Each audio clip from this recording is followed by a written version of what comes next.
This is a tutorial to show you how to create the petals for the Bumblebee slow stitch quilt pattern that I have. You can find those on my Etsy site, Darcy Hunter Art. I will link it below, and also I've already gotten a couple of different threads ready. If you need some help in what to do with your embroidery threads, how to thread them, how to knot at the end, I will include also underneath this video how what video to go to take a look at that. It's the blackbird one.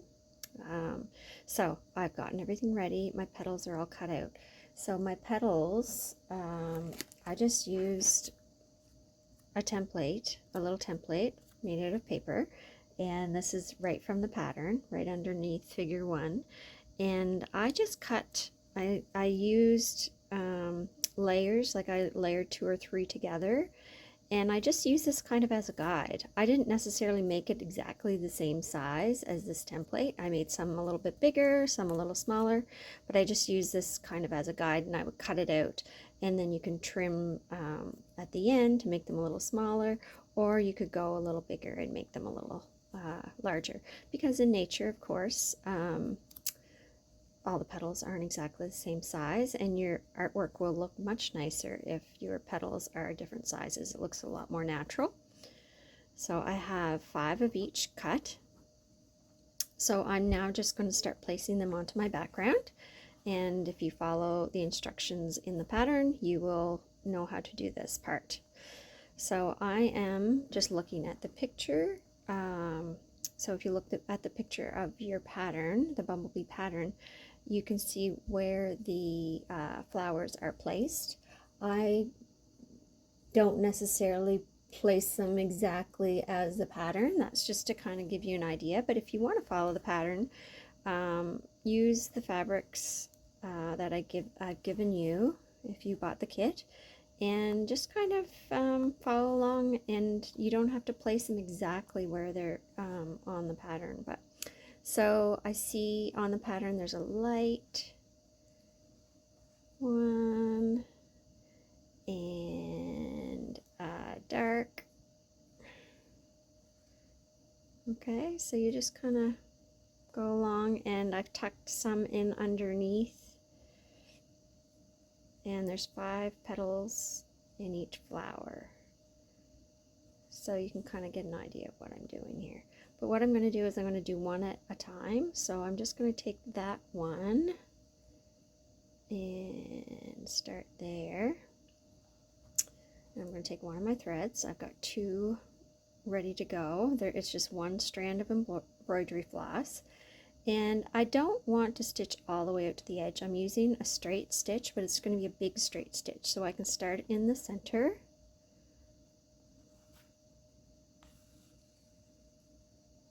And go out about, halfway or a little less, because you want the edge to be free. I left all of my edges free.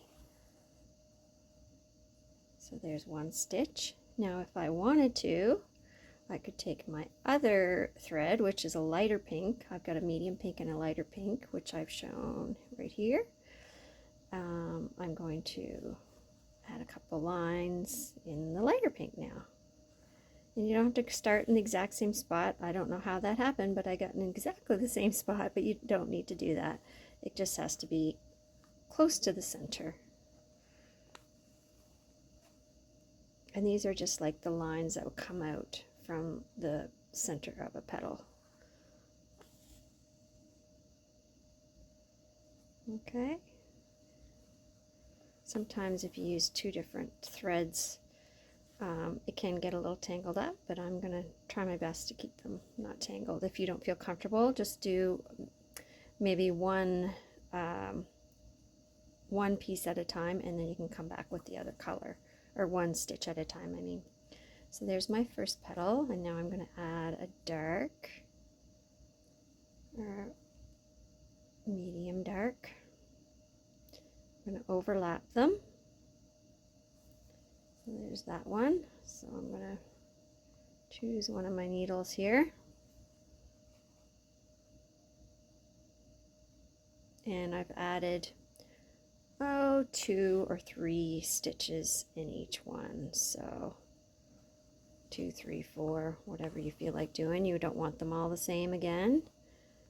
So I'll add maybe a couple just of this one. And you don't have to include both threads in all of the petals either. I think I'll just add a couple of that one. And again, I'm just looking at the picture to give me an idea of what I should do next, but I'm not necessarily following it to the T. So, whoops. It's the thing with fabric, it sticks. This one is tucked up underneath, and although I've added some stitches, I can still sneak it up under there. See how I did that? And I'm just holding it with my finger. I'm not gluing it on or attaching it anyway, because I'm not concerned with it to be absolutely perfect. And if there's a little space in the center, you can use your needle, but I wouldn't worry too much about it because you can use your other 2 petals to even out that problem. Now I'm switching to my other thread, my other embroidery thread. So these are just longer straight stitches. I've used batiks in this pattern, and I have used just regular fabrics like hand painted ones or just regular cottons, and they do fray a bit more, so if you don't mind that, go ahead and use those, or in my kits I've included all batiks. So now I'm going to add maybe this one here, and I'm going to overlap, and I'm going to take a look and see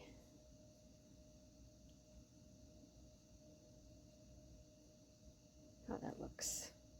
I'm happy with that. So again, I'm going to go back and add a couple stitches, and you see how my edges are all kind of free. That way your textile art will look a little more 3D. Now I haven't stitched down the grass yet. That will be the next step. I didn't want to bother stitching the grass and then doing the flowers, because I would have ended up covering up all the stitches for the background and making more work for myself, so I didn't bother doing that. Okay, and I've used 2 different colors. It's probably hard to see on screen, but I did use 2 different colors there. And for this one, I'm just going to pull that out a little bit. Again, it doesn't have to be perfect. You notice that my petals aren't completely placed perfectly, which I really like that look. It looks more natural that way. And I'm just switching needles, switching threads, and I'm going to add a couple more stitches. And notice all my stitches are not the same length either, which also adds to the more natural look. Okay, so that's how I did the petals. And I will show you next how to add the French knots. So that's the centers, and I will show you the French knots in a little bit here. Thank you so much for watching this video. I appreciate it, and I love sharing my passion. So if you could like this video below and also subscribe to my channel, it helps me reach more people so that I can share my passion with others. Thanks!